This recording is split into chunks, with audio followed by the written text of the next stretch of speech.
बैठक जारी है। अब से कुछ देर पहले एनएसए अजीत डोभाल पीएम आवास पहुंचे हैं। मुलाकात जारी है। ऑपरेशन सिंदूर के बाद पीएम मोदी और एनएसए अजीत डोभाल की बैठक हो रही है। पूरी जानकारी दी जा रही है कि किस किस जगह पर टारगेट किया गया था, कहां पर हमले किए गए हैं और कितना नुकसान पाकिस्तान को हुआ है। अभी तक जो जानकारी मिल रही है उसके मुताबिक 100 आतंकी मारे गए हैं, जिसमें से 50 आतंकी बहावलपुर में हैं, जबकि 40 आतंकी मुरिदके में मारे गए हैं। लेकिन धीरे धीरे यह संख्या बढ़ेगी और इसी की जानकारी दी जा रही है। पीएम आवास में पीएम के साथ मुलाकात में एनएसए अजीत डोभाल के साथ बैठक जारी है। कल भी देखा था हमने कि कल दिन में 2 बार एनएसए के साथ पीएम मोदी की मुलाकात हुई थी और आज जब ऑपरेशन कंप्लीट हो गया है तो पूरे ऑपरेशन की जानकारी देने के लिए एनएसए अजीत डोभाल पीएम आवास पहुंचे हुए हैं। तो एक बड़ी खबर आपको बता रहे हैं, पीएम आवास पर एनएसए अजीत डोभाल की मीटिंग। कल भी बीते दिन भी 2 बार मीटिंग हुई थी 24 घंटे के भीतर।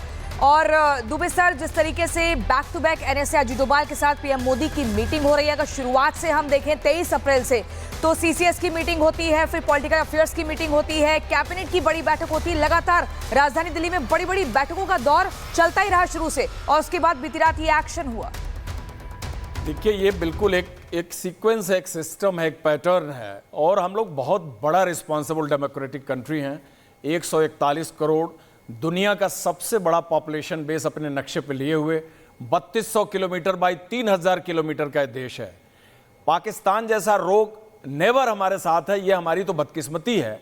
लेकिन इतने बड़े रिस्पांस मैकेनिज्म को बिना एक एक स्टेज के बैठक किए, बिना कंसल्टेशन किए, रिस्पांस मैकेनिज्म का पूरा कैनवास तैयार करना, ये किसी भी लीडरशिप के लिए आसान काम नहीं है। तीनों सेनाओं में सामंजस्य स्थापित सामंजस्य सबके रोल की बात है। सिलेक्शन ऑफ टारगेट, कितना कैलकुलेटिव हमें ऑब्जेक्टिव क्या क्या लेना पड़ेगा, उस ऑब्जेक्टिव को अचीव करने के लिए हमें कितने कोऑर्डिनेशन करने हैं, इंटरनेशनल डिप्लोमेसी, आपकी इंटरनेशनल कम्युनिटी का सपोर्ट लेना, एक एक को रीच आउट करना, एक एक कंट्री की लीडरशिप को अपनी बातें बताना, उनको सबूत पेश करना कि पाकिस्तान ने हमारे जमीन पर आके ये किया है।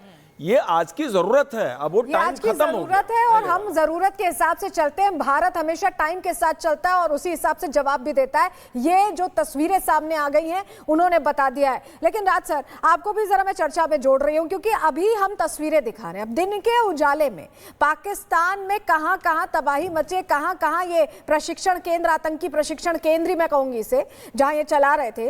अब इन्हें दुनिया के सामने जवाब देना पड़ेगा, क्योंकि अब इन्हें कबूलना पड़ेगा कि ये चला रहे थे इस तरह के प्रशिक्षण केंद्र, जहां ये ट्रेन कर रहे थे, फैक्ट्री खड़ी कर रहे थे।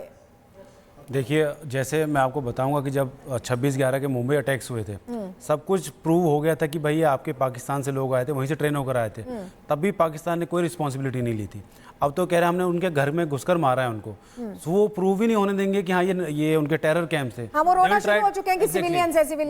डिनायल मोड की भाई ये टेरर कैंप नहीं थे, यहाँ सिविलियंस रहते थे, आपने सिविलियन लोगों को मार दिया है। बट दुनिया जानती है और हमें भी पता है, जो हमने प्रिसीजन जो स्ट्राइक्स किए हैं उनका ये नतीजा है कि हम इनको नष्ट कर पाए। और आप देखेंगे जो स्पेशली मैंने पहले बताया भावलपुर वाला, आप देखें ना, उन्होंने अपने हार्ट जो पंजाब सो कॉल्ड, जो उनका सबसे प्रीशियस एक स्टेट है, शहर लाहौर 30 किलोमीटर है एग्जैक्टली। अब वहाँ पर देखेंगे कि वहाँ पर जाकर हमने स्ट्राइक किया था, दुनिया को पता चलेगा भाई यहाँ पर भी इनके टेरर कैंप थे। तो अब इनका क्या मुंह दिखाएंगे, आई डोंट नो कि हाउ दे गोना प्रूव कि ये सिविलियन थे।